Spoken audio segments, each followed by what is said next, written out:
Kalau yang aku lihat ya, ini kita ngomong historis 10 tahun deh. Jadi kalau misalkan teman-teman lihat dalam kurun waktu 10 tahun terakhir, IHSG itu penurunannya masih di limited mentok-mentok minus 30 sampai minus 35% dalam 10 tahun terakhir. Artinya apa? Kalau kita ukur dari sekarang, awal tahun 2026 sampai sekarang, maybe minus 27-28% itu udah nearly bottom menurut saya, berdasarkan historis tersebut. Pernah nggak IHSG turun 50%-an? Pernah, Kak. Tapi itu case-nya adalah krisis global yang besar. Di mana market luar krisis, komoditi krisis, kita juga ikutan kena impact. Tapi kalau ini lokal krisis, ya harusnya impact-nya tidak akan sebesar itu. Masih bisa rebound nggak? Harusnya masih bisa, masih ada chance. Cuma sekarang yang terjadi adalah mulai ada normalisasi valuasi dari saham-saham konglomerasi. Yang dulunya 2025 sempat naik karena hype, mau akuisisi A, mau akuisisi B, over value, kemudian sekarang mulai ke value wajar dan normalnya. Sedangkan kalau misalkan teman-teman lihat, ternyata in konteks saham-saham LQ45 turun nggak? Turun. Tapi turunnya tidak separah saham-saham konglomerasi tadi. Maybe kalau kita compare perbandingannya mungkin 2:1 ya. Di mana saham-saham konglo turun 2%, saham-saham LQ45 turun 1%. Ini bisa koreksi aku juga ketika kalau aku salah gitu ya.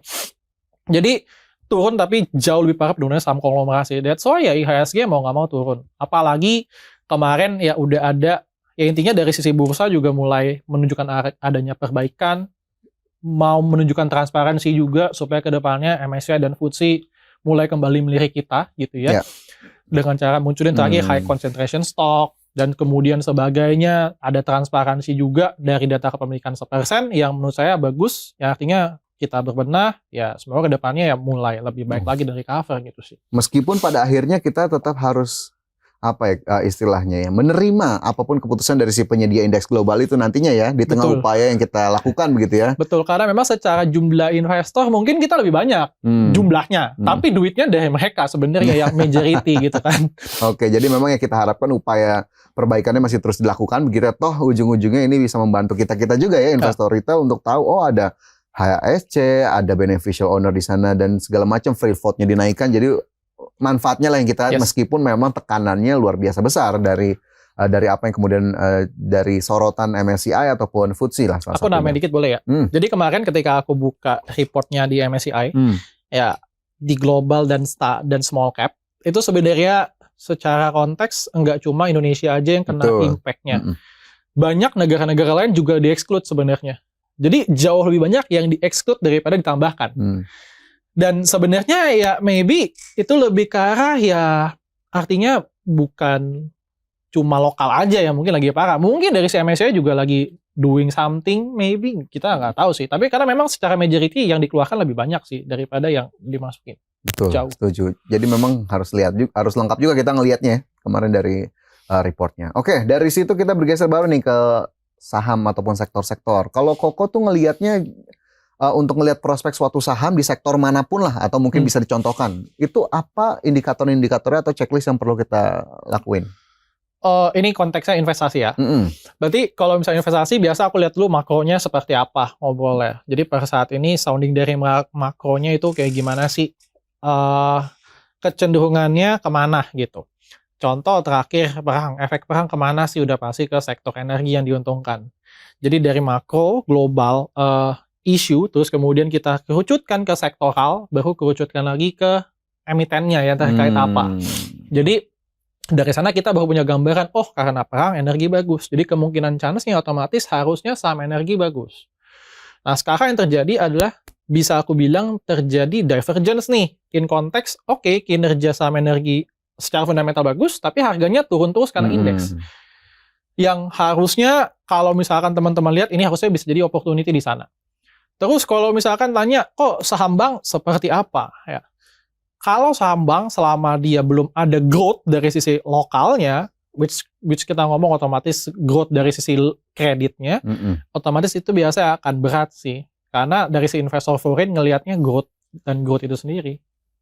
Oke, ini jadi dua contoh sektor yang ternyata punya karakternya masing-masing ya. Betul. Apa yang perlu dilihat? Perbankan tadi salah satunya kinerjanya, kemudian dari energi momentumnya ataupun lagi ke arah mana anginnya nih gitu ya, cycle-nya. Oke, itu bisa jadi masukan juga teman-teman untuk ngelihat sektor-sektor ataupun emiten-emiten tertentu. Kalau mungkin bisa kita tarik lumayan top down gitu ya kok ya. Yes, Tadi dari aku lebih ke top down. makro, ujung-ujungnya di emitennya, bahkan nanti ditambah dengan analisis teknikalnya segala macam gitu ya.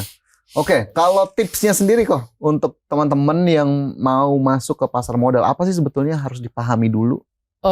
Yang harus dipahami yang paling utama adalah pasar modal itu, ini misalnya ya, orang baru masuk ke saham, biasanya dia baru masuk itu ketika market lagi rally gila-gilaan. Itu cycle-nya biasa kayak gitulah yang banyak. Nggak mungkin orang investor nambah banyak nih ketika market lagi merah kan. Jarang kayak gitu kan.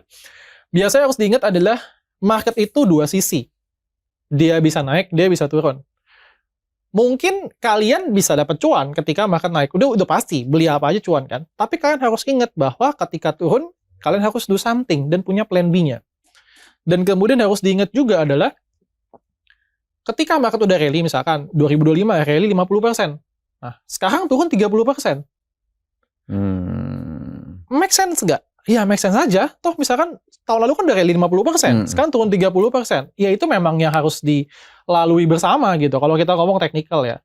Kan bisa jadi dia, dia plus 50%, dia minus 30% dulu, baru dia naik lebih tinggi kan. Ya, we never know. Gitu. Jadi, kalau misalkan market lagi turun juga, ya jangan cepat-cepat pensiun juga ya. Ini pasar saham bukan buat gue lah segala macam. Karena sebenarnya pelajaran yang paling banyak itu bisa kita dapetin ketika market lagi turun, Mas. Justru di situ ya.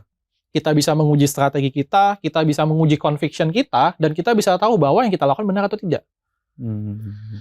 Dan nextnya, ketika cycle jelek itu datang, kita tahu mesti ngapain. Dan itu sudah kejadian belum kok? Mungkin teman-teman di lapangan yang nanya kok kemarin pas lagi crash-crashnya minta tipsnya gimana nih? Apakah harus sejernih itukah pikiran kita karena mungkin pusing ya saat itu ya? Pasti akan pusing. Dan memang pada saat market turun, biasanya sih orang-orang yang tanya ya orang-orang yang baru ya, jarang sih orang-orang yang lama. Cuma kalau aku sendiri selalu bilang bahwa ya kita harus tahu kapan harus bertahan, kapan harus nyerang, Mas. Ketika market lagi jelek, ya udah kita pakai tameng. Selesai. Itu yang menyelamatkan kita. Dan ketika kita market lagi bagus, kita nyerang lagi. Nah, biasanya yang menyebabkan orang gagal apa sih yang paling utama ya? Ketika market lagi rally nih misalkan. Beli saham, anggaplah 100 juta portonya. Market lagi rally, naik 200 juta. Oke. Saking PD-nya dia all in langsung di satu emiten 200 juta lagi. Ambil keuntungannya semua, langsung masuk ke satu emiten, akhirnya ketika market balik arah, habis duitnya. Itu satu yang bikin orang gagal. Yang kedua, ketika turun, dia nggak berani decide. Takut nih, pertama kali decide cut loss akan seperti apa nantinya. Padahal ingat, cut loss early itu masih gampang di recover. Karena masih minus dikit. Minus 10% butuh 11% buat balik. Kalau minus 50% butuh 100% buat balik. Dan itu kita ngomong timeline-nya jadi lebih panjang. Misalkan tadi aku minus 10% butuh waktu 4 bulan loh buat recover. Di market yang minus ya. Tapi kalau minus 50%, maybe timeline-nya gimana lagi yearly, tuh gitu kan. Yearly basis baru bisa recover. Itu pun baru ke BEP mungkin. Belum nikmati market cuan.